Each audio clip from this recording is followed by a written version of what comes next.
this trip for me just drove home how far we've got to go in lots of different ways with Australia when it comes to reconciliation, but most notably in terms of our mindset and in terms of this reckoning of what our history is and what actually happens now and happened in this country, particularly when you've grown up your whole life, at least I was anyway, being told that Australia is the lucky country and the home of the fair go and the best country in the world, and we're so lucky to be here and everyone gets along so well and we're a multicultural success story. And there's a lot of truth to a lot of that, but it's just not the full picture at all. And so when we went to Kinchela and we heard about this horrific abuse that was inflicted upon these boys that people knew about and that people just still haven't been brought to account for,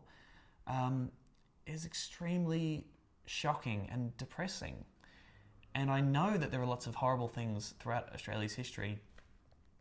and you would hope that the apology that Kevin Rudd, delivered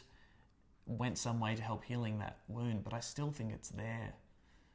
Particularly, and this was the big message from those two men, is that this is still happening, and that from their point of view, a lot of Aboriginal parents are still deemed unworthy parents because of racist reasons and are being separated from their kids, and still kids aren't being able to be brought up and have access to their family history and their culture. So the idea of history repeating is a scary one. But yeah, I still don't think that people my age certainly fully appreciate the impact that has on these men for the rest of their lives.